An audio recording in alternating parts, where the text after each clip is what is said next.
بسم الله الرحمن الرحيم. السلام الله عليكم ورحمة الله تعالى وبركاته. soo dhawaada saaxiibayaal meel kasta adduunka ka joogtaan. waxaan halkan ku diyaarin doonaa full forex course oo aan is dhihi karo waa habkii ugu fududaa cilmigan.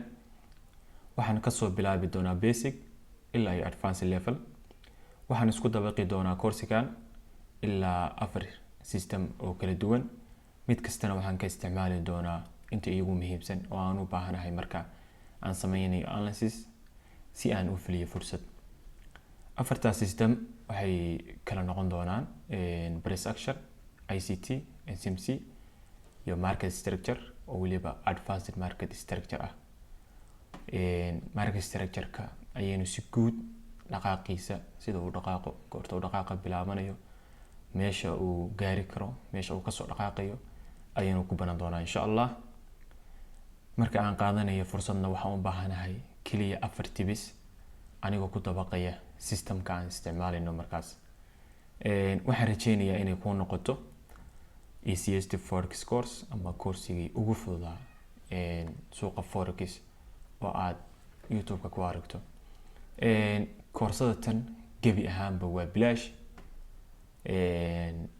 inuu qof intuu YouTube-ka kala dago dowlad garaysto oo dadka iibiyana anu ma ogli. qofkii saa sameeyana akhiran wada xisaabtami doona insha Allah. ma ogli in course-gan la iibiyo. toos YouTube-ka soo dhigi doona qofkii barta ee ku intifaacana insha Allah ajri xasanaad Ilaahay ha iga siiyo. qofkii intuu barto muuqaal ka sii duubo isaguna dad kale sii barana taas waa cilmigii uu bartay buu dadka barayaa. muuqaalka kan waa introduction ahaan. inta aanan inoo bilaabin course-ga waxaan jeclaan lahaa inaan dhowr qodob hal mar aan kula wadaago. suuqa forex ma ahan meel 6 bilood ilaa iyo sanadka ugu horeeyay lagu taajiro. waa meel u baahan in aad si adag cilmiga suuqan u baratid. haddii aad isleedahay muddo kooban kaga taajir way kugu adkaan doontaa insha Allah. way kugu adkaan doontaa haddii aadan system raacin inaad maaragtay sidaas samaysid. suuqan waxa uu u baahan yahay dulqaad, adkaysi. labadaas haddaa la timaadina waa hubaal maaragtay inaad guul ka gaari doontid. suuqan waxbarashadiisu uu ka baxsan yahay waxbarashada kale ee caadiga oo dhan. waa meel marka aad lacag raadinayso ay tahay marka aadan lacag rabinba. adoo u soo galay inaad lacag heshid ayaa haddana ay tahay inaad lacag raadinba. sababtoo ah system baad maraysaa, waxyaalo badan baad kala xalinaysaa, meelo badan baad ka fiirfiirinaysaa adoo lacag raba ayadaan haddana maaragtay rabin. marka aad waxaaga heshid tibiskaagii, analysiskaagii waxa dhan kuu saxmaan, markaas kadib ayaad maaragtay fursadaada hadda maaragtay fulisid maaragtay aad ku guuleysan doontaa insha Allah.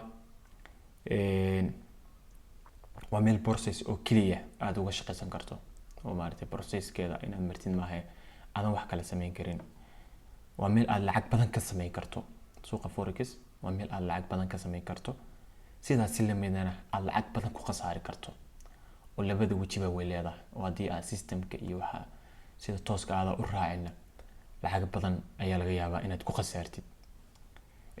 forex waa meel ay joogi karaan dadka aan is dhiibin oo kaliya. haddii aad emotion badan tahay, haddii aad maaragtay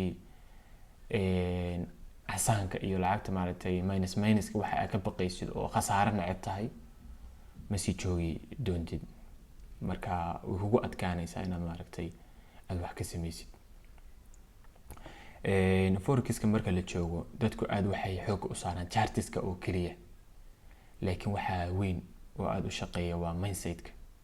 mindset-ka waa qofku ka dhisan yahay, training plan leeyahay, journal leeyahay. training plan ka si loo samaysto, journal ka sida loo samaysto, waxyaabaha kugu dabaqaya in mindset-kaaga uu saxmo kulli waxaanu ku baran doonaa course-gan. joog ilaa iyo dhamaadka suuqa kan haddii aad bilowdid, joog ilaa iyo dhamaadka si aad ula kulantid natiijada. laakiin haddii aad bilowdid oo meel dhexe isku dhiibtid ma arki doontid natiijadaadii, mana maaragtay ka guul gaari kartid yoolkii aad meesha u soo gashay.